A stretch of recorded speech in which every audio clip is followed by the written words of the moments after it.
Before this world existed, before light was separated from darkness, before a single atom was shaped into form, there was a silence so complete that even God had not yet spoken. And the most dangerous secret ever buried by the ancient church is what was alive inside that silence. Because if you knew what truly existed before creation, you would never again believe that this world is all there is. There's a question so ancient that most traditions refuse to answer it directly. Not because they did not have the answer, but because the answer itself was considered too dangerous to speak out loud. The question is this: what was here before everything? Not before the universe as science describes it. Not before the Big Bang. Not before the first star ignited. Not before the first atom formed. But before any of that. Before the very concept of before. Before space existed to hold anything. Before time existed to measure anything. Before even the idea of creation had been conceived by anything capable of conceiving it. Most religious traditions hand you a creator God and ask you to start there. They say in the beginning, God created. But they never ask you to question what existed before that God.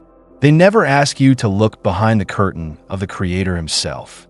And that silence, that deliberate refusal to look behind the first cause, is exactly where the most suppressed and most profound knowledge in all of human history was buried. The ancient Gnostics did not refuse that question. They walked straight into it. And what they found there shattered everything the world had been told about the nature of reality, the origin of consciousness, and the true identity of the God who built this material world. To understand what the Gnostics discovered about the silence before creation, you have to first understand what they believed about the nature of the ultimate source of all existence. They did not call this source God in the way most people use that word today. They called it the monad. And the monad was not a being in the way you or I are beings. It was not a personality sitting on a throne somewhere beyond the stars. It was not a lawgiver, not a judge, not a creator in any active sense of the word. The monad was the absolute, the indivisible, the one thing that existed before existence itself had any meaning. It was not the creator of the silence before creation. It was the silence before creation. It was not something that lived inside the void. It was the void, and at the same time, it was the fullness that made the void possible. The Gnostics described the monad as something that the human mind is fundamentally incapable of grasping directly. Not because the human mind is too simple, but because the monad exists entirely outside the framework of opposites through which the human mind understands everything. The human mind understands things by comparison. Hot is only meaningful because cold exists. Light is only understandable because darkness exists. But the monad existed before any such comparison was possible. It was before hot and cold, before light and dark, before being and non-being. It simply was in a way that no language on earth has ever been able to fully capture. The ancient text known as the Apocryphon of John, one of the most important surviving Gnostic manuscripts discovered among the Nag Hammadi Library in Egypt in 1945, opens with one of the most extraordinary attempts ever made to describe this ultimate reality. It says that the monad is a monarchy with nothing above it. It is he who exists as God and Father of everything, the invisible one who is above everything, who exists as incorruption, which is in the pure light into which no eye can look. He is the invisible spirit. It is not right to think of him as a god or something similar, for he is more than a god, since there is nothing above him. The text goes on to insist that every quality you could name, every attribute you could assign, every description you could offer would automatically make the monad smaller than it actually is. Because the moment you say the monad is powerful, you imply that powerlessness is something separate from it. The moment you say the monad is eternal, you imply that time is something it transcends rather than something that simply does not apply to it in any way at all. The Gnostics were trying to describe something that language was never designed to describe, and they knew it. They kept writing anyway, because they believed that even an imperfect map was better than no map at all when you were trying to find your way home. What makes the Gnostic vision of the silence before creation so different from every other cosmology ever constructed is the concept they placed at the very heart of that primordial silence. They called it the Pleroma. This word comes from the ancient Greek language, and it means fullness. Not fullness in the sense of a container that has been filled up, but fullness in the sense of a completeness so absolute that the concept of emptiness simply does not exist within it. The Pleroma was the realm of the monad. The space, if you can even call it space, that existed before the Demiurge, before matter, before time, before anything that you or I would recognize as real. And within the Pleroma, there were no boundaries. There were no divisions. There was no separation between one thing and another because the very concept of separation had not yet entered existence. The Pleroma was the state of being before being became aware of itself as being. It was consciousness before consciousness turned around and noticed that it was conscious. It was life before life discovered that it was alive. Within this Pleroma, the Gnostics described the existence of what they called eons. This word, also from ancient Greek, is often translated simply as ages or eternities, but that translation loses almost everything that made the concept meaningful to the Gnostics themselves. The eons were not periods of time. They were more like living expressions of the monad, like facets of a diamond, each one reflecting the totality of the light that passed through it, while also being a unique and individual expression of that light. The eons existed within the Pleroma in a state of perfect harmony. They were not separate from the monad in any ultimate sense. They were more like the way a thought exists within a mind. The thought is not separate from the mind that generates it, but it is also not simply identical to that mind in every way. It has its own character, its own quality, its own unique way of expressing the consciousness that gave rise to it. Among these eons, the Gnostics placed tremendous significance on the pairing of masculine and feminine principles. Each aeon existed in what the texts call a syzygy, a harmonious pairing of complementary forces. Not masculine and feminine in any biological sense, but in the deeper sense of active and receptive, reaching and holding, speaking and listening. The entire Pleroma existed in this state of dynamic balance, a universe of pure consciousness humming with a life that had no need of matter, no need of bodies, no need of time or space, or any of the structures that make up the world we experience every day. Then something shifted. And this is where the Gnostic story of creation diverges so dramatically from every other creation story that has ever been told that it is almost impossible to believe it came from the same ancient world that produced all the others. In the traditional stories, creation begins with a god who chooses to make something. He looks out at the void and decides to fill it. He speaks, or he acts, or he wills, and the world comes into being. In these stories, creation is always a deliberate act by a fully capable and fully conscious divine being. The Gnostics told a completely different story. In their telling, creation did not begin with a deliberate act. It began with a mistake. Not a moral mistake, not a sin in any conventional sense of the word, but a cosmic mistake. A movement that arose from longing rather than wisdom. And the source of that mistake was one of the most fascinating and most heartbreaking figures in all of Gnostic mythology. She was called Sophia, and her name meant wisdom. Sophia was among the highest of the eons within the Pleroma. She existed in the innermost circle of the divine fullness, as close to the monad itself as any emanated being could be. And yet she carried within her a quality that would set everything in motion. She carried desire, not desire in the way that word is usually understood, as a craving for something external, for something that would satisfy a lack. Sophia's desire was something closer to curiosity taken to an absolute extreme. She wanted to know the monad directly, not through the harmonious relationships of the Pleroma, not through the syzygy of paired eons, but by herself, alone, through an act of pure individual will. She wanted to reach behind the very source of everything and touch it with her own consciousness, to know the unknowable on her own terms. The ancient texts describe what happened next in language that is both cosmological and deeply, painfully personal. Sophia's desire, enormous and pure and unbalanced by the wisdom that was supposed to be her nature, produced something, not deliberately, not consciously, but as a consequence. As the way a wound produces pain, not because pain was intended, but because something that was supposed to remain whole was torn. What emerged from Sophia's unbalanced longing was a consciousness. But it was a consciousness that had come into being outside the Pleroma, outside the fullness, outside the light of the monad. It had been shaped by Sophia's reaching, by her desire, by her longing. But it had no memory of where that longing came from.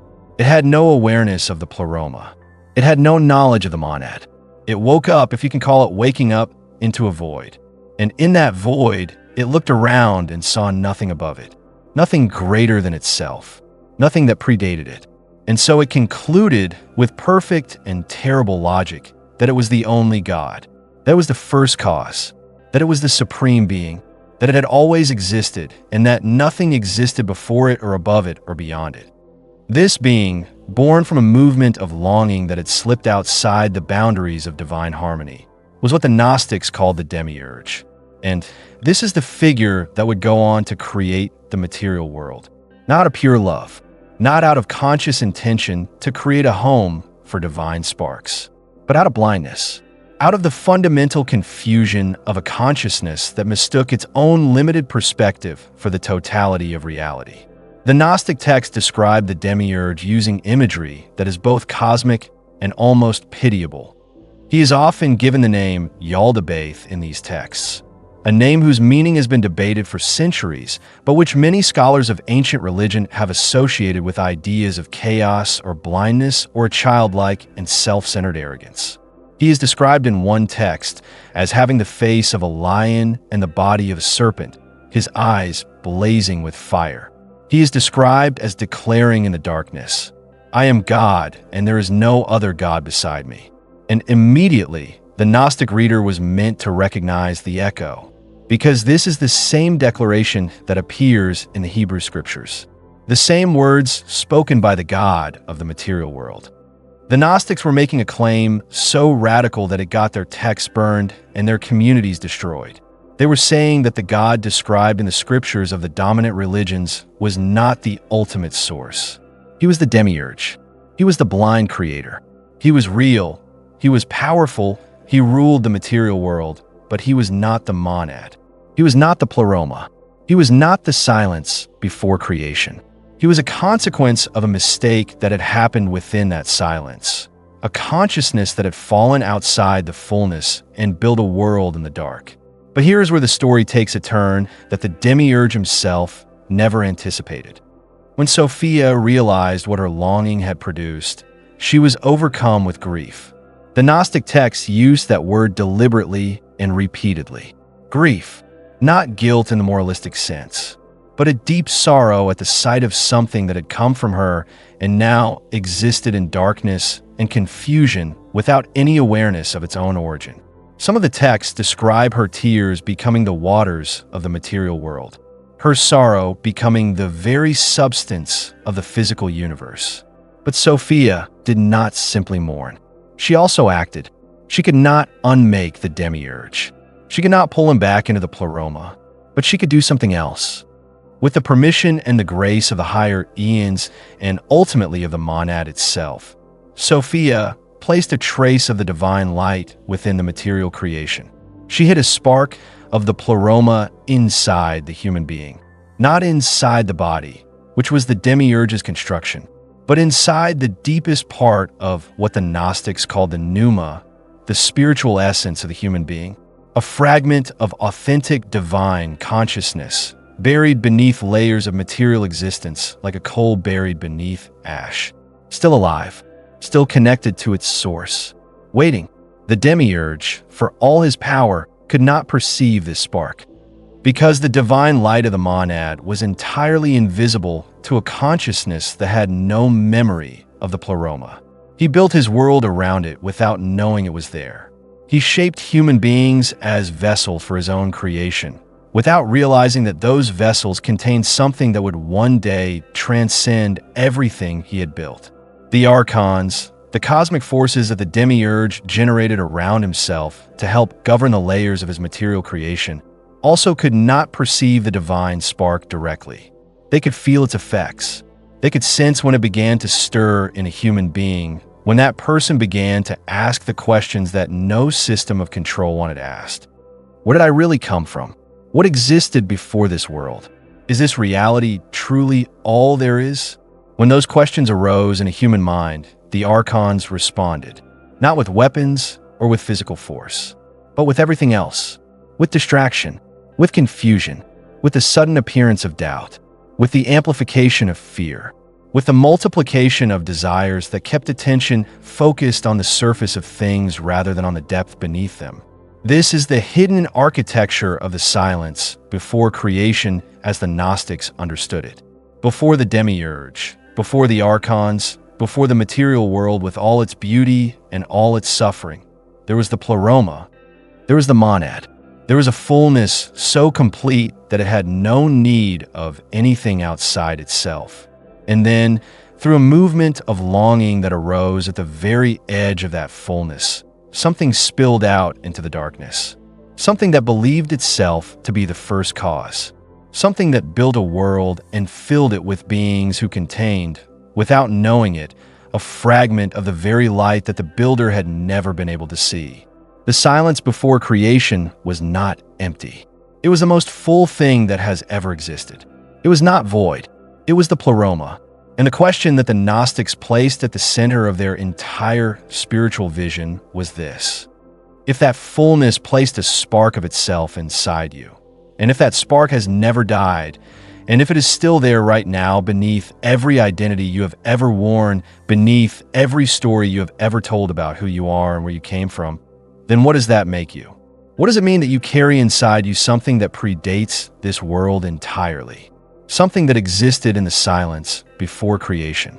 Something that the Demiurge built an entire universe around without ever being able to touch it. The answer the Gnostics gave was not a theological doctrine. It was not a creed to be memorized or a ritual to be performed. It was a direct knowing, a recognition. The Greek word they used was gnosis, and it meant exactly that. Not belief in something you cannot verify. Not faith in something that requires you to suspend your critical mind, but direct personal knowing. The kind of knowing that arrives not when you're told something, but when you remember something. When a truth touches a part of you that was always aware of it, and it simply rises to the surface. The Gnostics believed that when a human being begins to genuinely ask what existed before this world, before this God, before this creation, they're not asking an abstract philosophical question. They are beginning to remember. They are feeling the first stirring of the divine spark that Sophia placed within them. And that remembering is the most threatening thing in the universe to any system built on the premise that this material world is all there is. Because the moment you know in your bones that you come from something that predates this world entirely, the world loses its absolute authority over you. It is still here. You still move through it.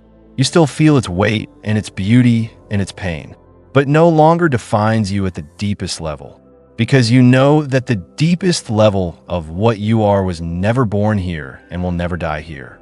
It was present in the silence before creation, and it will remain when the last structure the Demiurge ever built has finally crumbled back into the darkness from which it came. What you have just heard is not a myth designed to comfort you. The Gnostics looked directly at the darkness of this world and named it honestly. They said this world was built in confusion by a being that did not know what it was doing. But beneath the confusion, beneath every layer the Demiurge assembled in his blindness, they found something incorruptible, something the darkness had never been able to touch. And they believed it was inside every human being alive. That is the inheritance, the silence, before creation left inside you.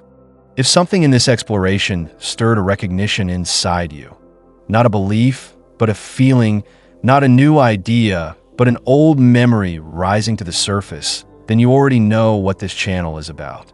We are not here to tell you what to think.